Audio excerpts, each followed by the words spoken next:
Très bien, merci beaucoup. Peut-être juste en introduction, c'est un peu particulier, mais Trevisor n'est pas forcément la société que je représente. C'est un partenaire avec qui nous avons décidé de nous associer. Trevisor, Diane qui est ici, qu'elle représente bien mieux que moi, est une société qui travaille sur l'encaissement automatique, la reconnaissance des aliments. Et nous, on est une société du Grand Est. On est basé à Gevrey-Chambertin, à côté de Dijon. Donc merci au Conseil régional de notre région de nous accueillir aujourd'hui. Et donc on est issu de la recherche clinique avec le CHU de Dijon. Et je représente donc Food-in-Tech, qui est une solution innovante basée sur l'intelligence artificielle et la reconnaissance, effectivement, l'image processing, au service de la nutrition clinique et du gaspillage alimentaire dans les établissements de santé. Donc notre solution, Food-in-Tech, a été développée, je le disais, dans un cadre de recherche clinique avec le CHU de Dijon depuis 2016. Et on est aujourd'hui en fin de validation de nos essais cliniques avec une mise sur le marché qui est prévue en janvier 2023, donc c'est demain. Et donc qui a pour but initialement d'aller automatiser le relevé de la prise alimentaire spontanée, autrement appelée l'ingesta, des patients hospitalisés, avec pour objectif de faciliter le travail des diététiciens et des diététiciennes cliniques afin de les alimenter avec des données les plus précises possibles et les plus larges possibles sur ce que représente l'apport alimentaire par les repas qui sont servis aux patients. Le constat initial qui a été porté par le docteur Virginie Van Zummelbeck de Lannoy, qui est chercheur en nutrition de la personne âgée au CHU de Dijon et à l'INRAE Bourgogne, Franche-Comté, eh bien c'est que la dénutrition touche principalement effectivement le patient âgé hospitalisé, mais qu'elle est pourrait-on dire, une maladie nosocomiale, puisque les patients ont tendance à rentrer avec un niveau d'alimentation certes peu stable, mais à en ressortir considérablement malade de la dénutrition. La première brique dans la prise en charge, c'est d'élargir la détection des troubles de la dénutrition, lorsque, à l'hôpital, jusqu'à 70% des patients âgés sont dénutris à la fin de leur séjour. Seuls 20 à 30% dans les services qui accueillent principalement les patients âgés, seuls 20 à 30% de ces patients sont pris en charge. Ce qui veut dire qu'on a un problème de détection. C'est lié évidemment à la pratique en cours, qui est une pratique qui est extrêmement chronophage vis-à-vis des personnels soignants, et c'est ce qu'on appelle de manière générale la fiche alimentaire. Donc on va demander, sur prescription médicale, par l'intermédiaire des diététiciens et diététiciennes, aux aides-soignants, aides-soignantes, d'aller relever sur un simple formulaire papier ce que le patient a pu manger de son déjeuner et de son dîner pendant 3 jours.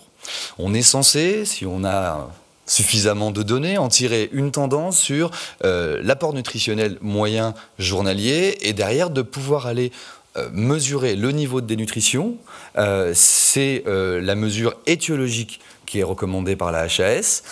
Et si elle est inférieure à 50% des recommandations, eh bien, il faut aller adapter la commande repas, c'est-à-dire aller vers plus d'enrichissement, une adaptation des quantités servies et potentiellement des CNO, enfin voilà, toutes les armes qui sont à leur disposition.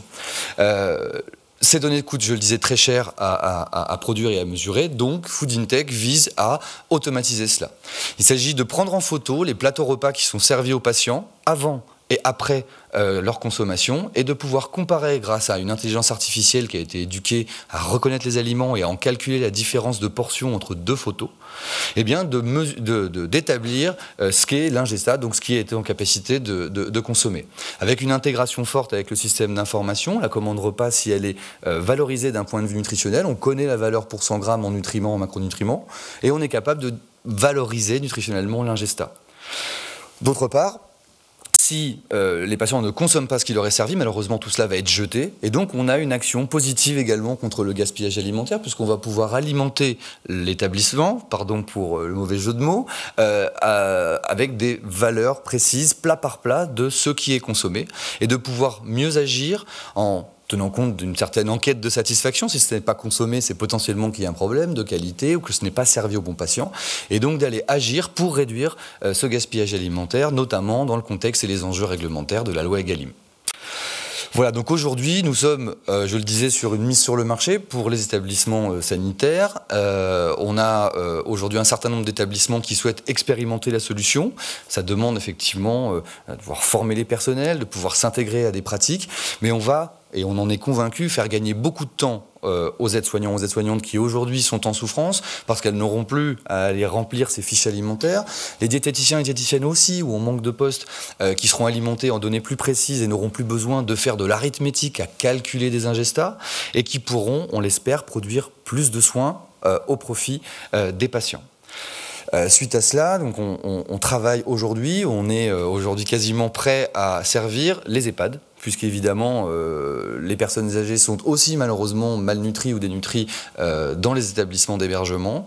Et là, on a adapté la solution non plus à un service de repas en plateau, mais à un service de repas dit hôtelier, en salle à manger, assiette par assiette, où on va pouvoir cette fois-ci s'adapter aux pratiques et fournir également un suivi dans le temps pour pouvoir améliorer la prise en charge de la dénutrition chez nos seniors dans les maisons de retraite. Voilà, et donc on travaille avec Trevisor, qui est en partenariat avec Nutrisense, qui est un grand laboratoire de nutrition clinique en France, à la distribution de Food Intake dès 2023. Et donc voilà, on espère que ça va être un succès, on fait tout pour en tout cas. Merci beaucoup pour votre attention. Merci beaucoup Charles.